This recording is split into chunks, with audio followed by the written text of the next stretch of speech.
Pay close attention to what happens in the first 90 seconds of an interaction when a covert manipulator enters a room. They aren't looking at your face. They are scanning your baseline. They are looking for micro-expressions of compliance, subtle shoulder drops, a slight tilt of the chin or over-nodding, the classic somatic indicators of high agreeableness and low conflict tolerance. When a narcissist targets what the psychological community calls a super empath, they believe they've hit the mother lode. They see someone with deep emotional bandwidth, high tolerance for distress, and an almost endless capacity to give benefit of the doubt. In their mind, they have identified a permanent supply source that can be tapped, manipulated, and eventually betrayed without consequence. Here is the fatal flaw in that calculation. They are completely misreading the signal. What the narcissist interprets as naive vulnerability in a super empath is actually a deliberate, hyper-observant baseline collection phase. Super empaths do not just feel, they process behavioral data at an exceptionally high frequency. While the narcissist thinks they are running a play, the super empath is mapping their core vulnerabilities, tracking their stress responses, identifying their precise linguistic loops, and taking mental note of every contradiction between their overt presentation and their covert intent.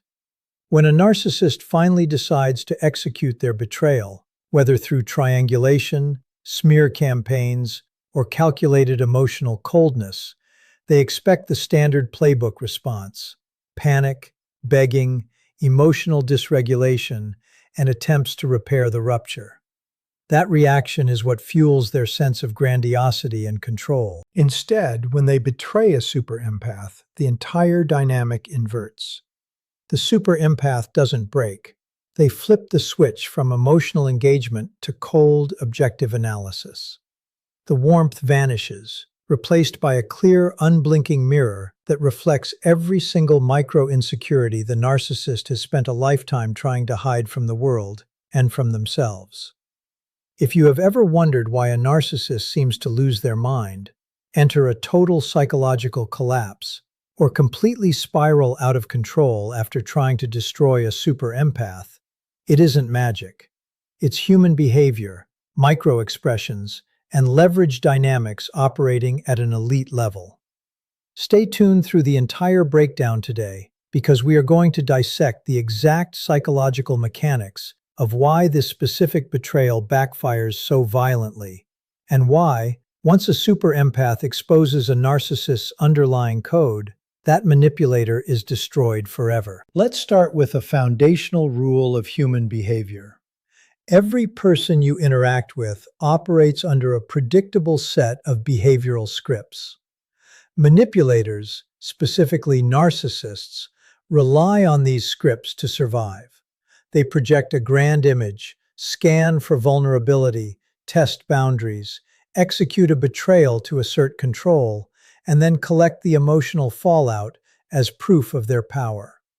It works almost every single time until they cross paths with a super empath. If you leave this room with only one insight today, let it be this: betraying a super empath is the absolute worst strategic mistake a narcissist can make.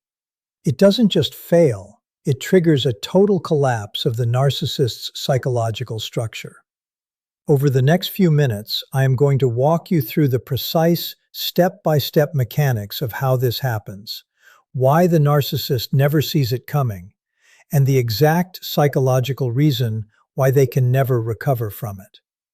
If you want to understand how power dynamics really shift when boundary setting meets elite emotional intelligence, you need to hear every word of this analysis. When a narcissist first analyzes a super empath, their perception is clouded by their own cognitive bias. A narcissist views kindness, empathy, and forgiveness not as strength, but as behavioral liabilities. They look at a super empath and think, "This person is soft. I can manipulate their reality." What they fail to recognize is the distinction between a standard empath and a super empath. A standard empath may absorb emotional pain and struggle with boundaries. A super empath, however, possesses high emotional intelligence coupled with robust core boundaries and acute situational awareness. They don't just feel what you feel, they read why you are trying to make them feel it. During the initial stages of the relationship, the super empath gives space. They observe. They track micro-gestures, tone shifts, and inconsistencies in the narcissist's story. They are gathering behavioral data, constantly running a mental diagnostic. The narcissist mistakes this patience for surrender, fully unaware that their entire playbook is being analyzed in real time. Eventually, the narcissist reaches the phase in their script where they execute the betrayal. They drop the mask, launch a smear campaign, or attempt a cold, calculated discard. In their mind, they are anticipating a specific yield: tears, confrontation, pleading, or defensive anger. They want emotional friction because emotional friction validates their control. Instead, the moment the betrayal occurs, the super empath reaches their absolute limit, not of emotional pain, but of tolerance for deception. This is where the tactical pivot happens. The super empath turns off the emotional valve entirely. The empathy that once cushioned the narcissist's fragile self-esteem is withdrawn in a split second. The super empath steps into pure, unvarnished objectivity. They do not yell. They do not negotiate.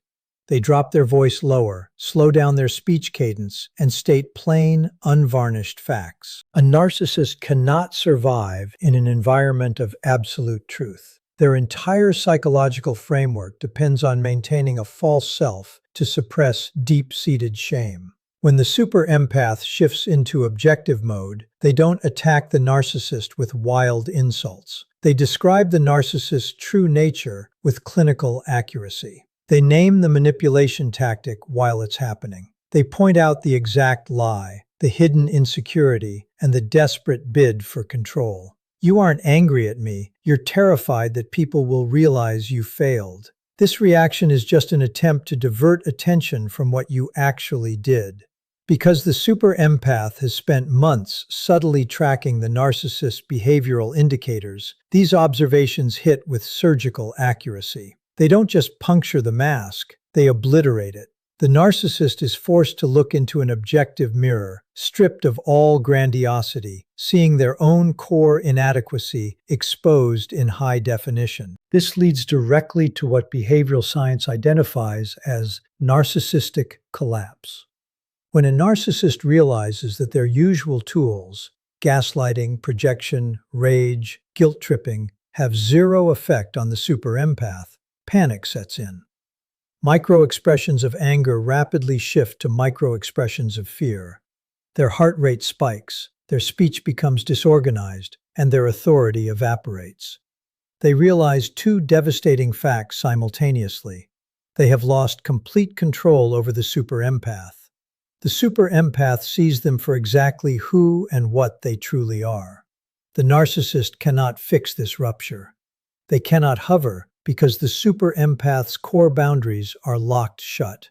They cannot rewrite history because the super empath holds the behavioral receipts. The primary source of emotional validation is completely severed, leaving the narcissist trapped in the very space they fear most, their own internal emptiness. Betraying a super empath destroys the narcissist forever because it fundamentally shatters their illusion of absolute control. Long after the super empath has walked away, calmly, decisively, and permanently, the narcissist remains haunted by that final interaction. Every future attempt at manipulation feels tainted by the realization that their mask is permeable, that their tactics can be decoded, and that their power was an illusion all along. The super empath doesn't win by seeking revenge or engaging in petty games.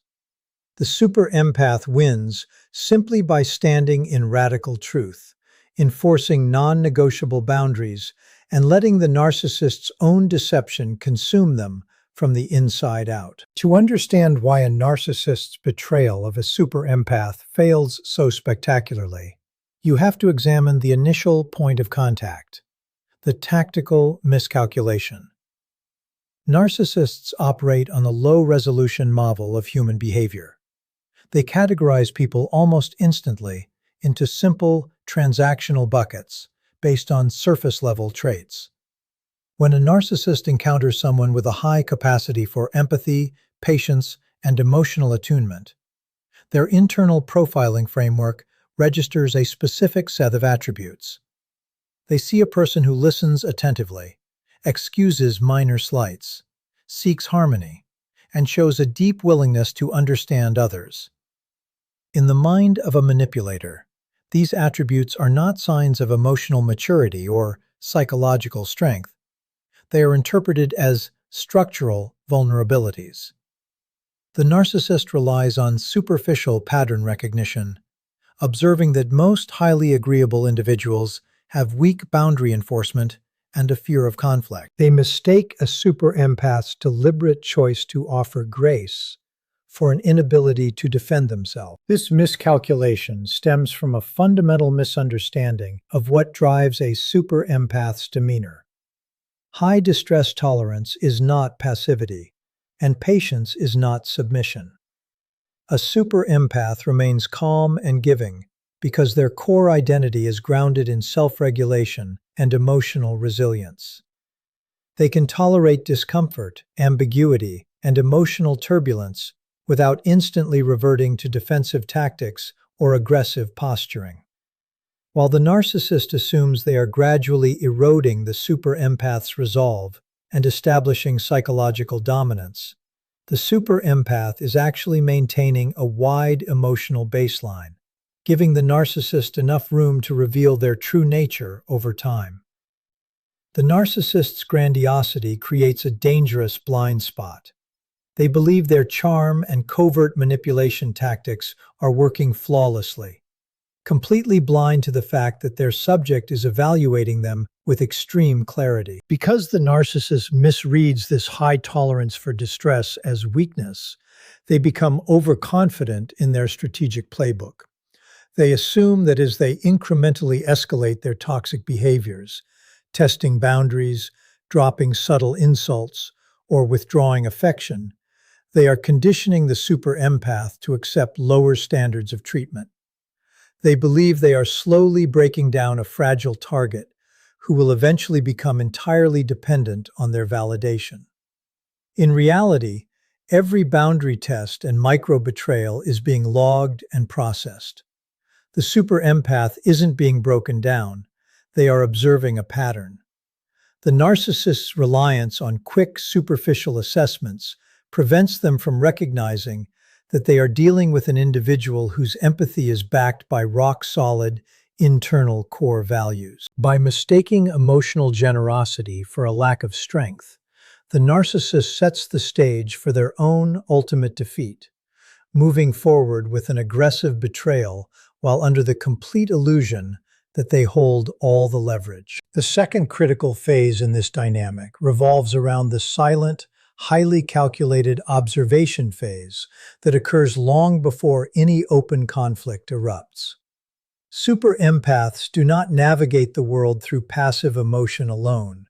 They function as highly intuitive, natural behavioral profilers. When a narcissist enters their orbit, the super empath intuitively shifts into a mode of quiet, baseline data collection.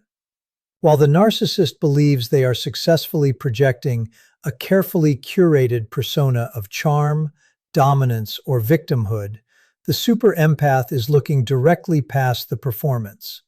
They are continuously tracking the subtle, rapid micro-expressions that leak through the narcissist's mask.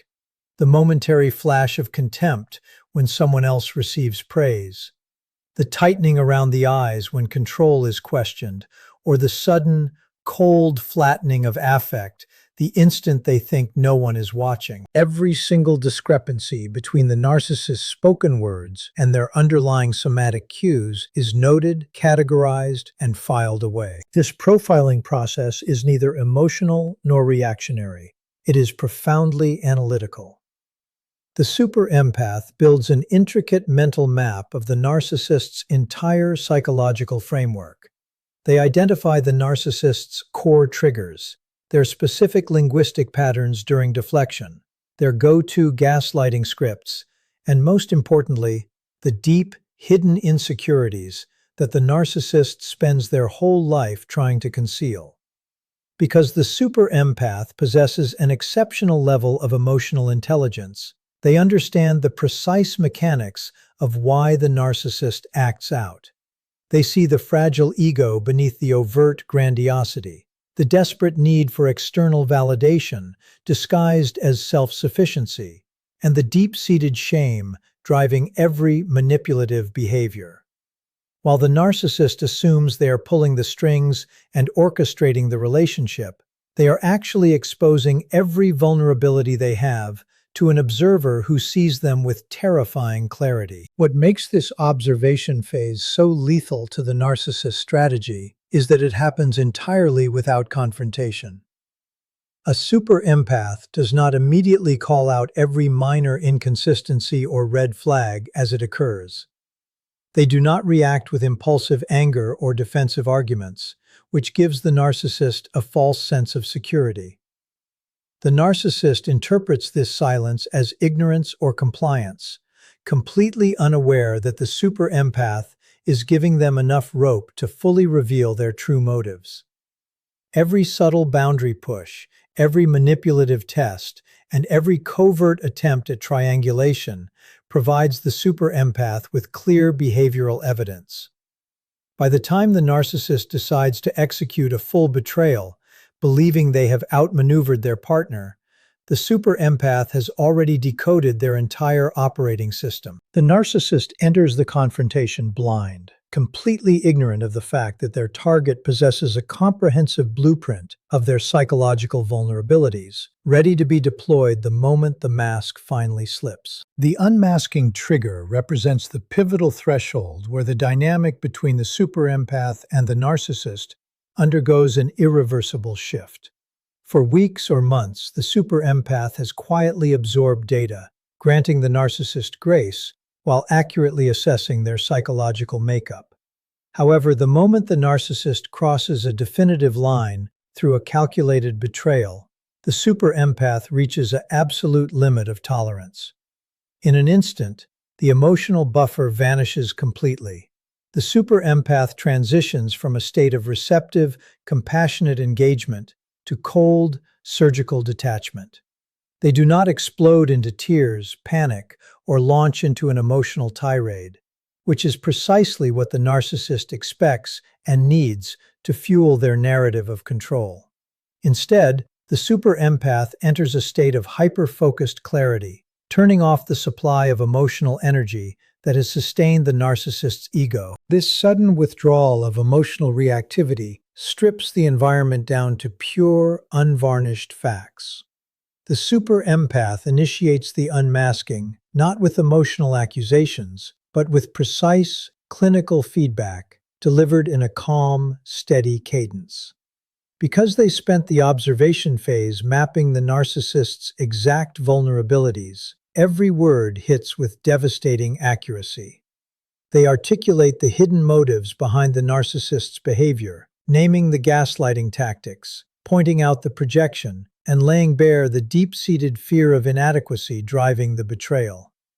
The super empath does not argue or try to win a debate. They simply state the reality of what the narcissist is doing while it happens. They mirror the narcissist's covert intentions back to them without an ounce of emotional distortion, effectively stripping away the grandiose false identity the narcissist has spent a lifetime constructing. The surgical nature of this exposure completely disarms the narcissist's psychological defenses. When confronted with standard emotional reactions like anger or hurt, a narcissist can easily flip the script, play the victim, or label the other person as irrational. But when confronted with a calm, objective breakdown of their exact behavioral patterns, their usual defensive scripts fail entirely. The narcissist is forced into a terrifying position. They are staring into a clean, unblinking mirror that reflects their absolute lack of substance, their deep insecurities, and the transparent nature of their games. The super empath acts as a precision instrument, systematically dismantling the narrative of superiority and control that the narcissist relies on to protect their fragile self-esteem, setting off a severe psychological shock that the narcissist cannot easily navigate or escape. The breakdown of a narcissist during a full-blown narcissistic collapse is a precise mechanical sequence of psychological and physiological failure. It occurs the exact moment their system registers that their primary tool, emotional leverage, has completely ceased to function against the super empath. In standard interactions, when a narcissist senses a loss of control, they cycle through a rapid escalation matrix. They attempt gaslighting, shift to covert guilt, project their own bad behavior, and if all else fails, unleash intense narcissistic rage. This sequence is designed to provoke a defensive reaction or emotional dysregulation in the target, which immediately reestablishes the narcissist's sense of dominance. However, when these tactics collide with the super empath's impenetrable boundary and cold objectivity, every single play in their arsenal bounces back without making contact. As each manipulation attempt fails to yield an emotional signature, the narcissist experiences a catastrophic drop in their ability to self-regulate. Narcissists rely entirely on external validation and emotional reaction to sustain the fragile construct of their false self. Without that external fuel, the illusion of grandiosity cannot sustain its own weight. What begins as strategic frustration rapidly devolves into severe cognitive overload. The narcissist's brain processes this total absence of control not merely as a temporary setback, but as an existential threat to their identity. The false persona, built carefully over decades to shield the individual from overwhelming internal shame, begins to fracture systematically in real time under the weight of its own irrelevance. Physiologically and behaviorally, this mechanical failure manifests through dramatic shifts in baseline somatic indicators. The predatory composure the narcissist maintained during the initial confrontation disintegrates. Their blink rate increases exponentially, signaling extreme cognitive stress and internal panic. Micro-expressions of contempt and arrogance suddenly give way to fleeting, involuntary flashes of fear and confusion around the eyes and mouth. Vocal pitch shifts, speech patterns become fragmented or overly repetitive, and their physical posture collapses inward as their autonomic nervous system enters a fight or flight freeze state. They may attempt to recycle old, reliable guilt trips or resort to disjointed threats, but the delivery lacks conviction because they know, at a physiological level, that the super empath is entirely unaffected. The core cause of this collapse is the sudden, violent exposure to their own baseline shame. Normally, a narcissist uses emotional supply to suppress the deeply buried realization of their own inadequacy. When the super empath withdraws all emotional energy and reflects reality back to them with clinical accuracy, the narcissist is trapped in an isolation chamber with the very entity they fear most, their real self. They cannot rewrite the narrative because the super empath holds complete baseline clarity and refuses to engage in the game. The narcissist's psychological defense mechanisms go haywire, looping endlessly without finding an anchor, resulting in a state of profound helplessness, paranoia, and complete internal dysregulation that permanently breaks their illusion of invincibility. The final dimension of this psychological interaction centers on the permanent, irreversible nature of the strategic loss the narcissist suffers following the betrayal of a super empath. In typical relationships, a narcissist views a breakup, conflict, or betrayal as a temporary rupture, a tactical pause in a game they fully intend to win eventually. They rely on hovering techniques, prolonged smear campaigns, or calculated re-engagement strategies to draw former targets back into their emotional orbit. However, When a narcissist attempts these standard re-entry protocols with a super empath who has executed a full boundary reset, they hit an absolute structural dead end. The super empath does not leave the door cracked open through lingering resentment, unresolved anger, or nostalgic longing. They close the door with absolute quiet finality, effectively severing the narcissist's access to their primary source of high-grade emotional supply forever. This complete cutoff triggers a long-term psychological decay within the narcissist's internal system. Narcissists require a constant flow of external validation to regulate their self-esteem and suppress the underlying core of shame that drives their pathology. When they lose a target who offered deep, high-frequency empathy, and lose them not through mutual drift, but through a decisive unmasking, the loss is catastrophic. The narcissist is not just deprived of emotional energy, they are left with the lingering, toxic awareness that someone out there possesses a complete, unvarnished blueprint of their true nature. The super empath becomes a permanent ghost in the narcissist's psyche, representing an unresolvable defeat that cannot be rewritten, rationalized, or swept under the rug of false grandiosity. Furthermore, the narcissist's future manipulative capabilities become fundamentally compromised by this encounter. Because the super empath systematically decoded and neutralized every play in the narcissist's arsenal during the unmasking phase, the narcissist loses absolute confidence in their own deceptive mechanics. In subsequent interactions with new potential targets, a persistent thread of paranoia takes root. Micro-expressions of hesitation, heightened anxiety, and hypervigilance begin to infect their performance, as they constantly fear running into another individual who can read through their mask with clinical clarity. The illusion of their own absolute control is shattered from the inside out, leaving them perpetually on guard and deeply insecure about the efficacy of their own persona. Ultimately, the permanent destruction of the narcissist does not stem from external punishment, public exposure, or dramatic revenge enacted by the super empath. It stems from the cold, unyielding reality of total irrelevance. A super empath who walks away after a betrayal does so with complete emotional closure, shifting their focus entirely back to their own growth and peace. The narcissist, conversely, remains trapped in a loop of lingering shame, haunted by the memory of the one person who saw them completely, refused to play their game, and stripped away their power without ever losing their own composure.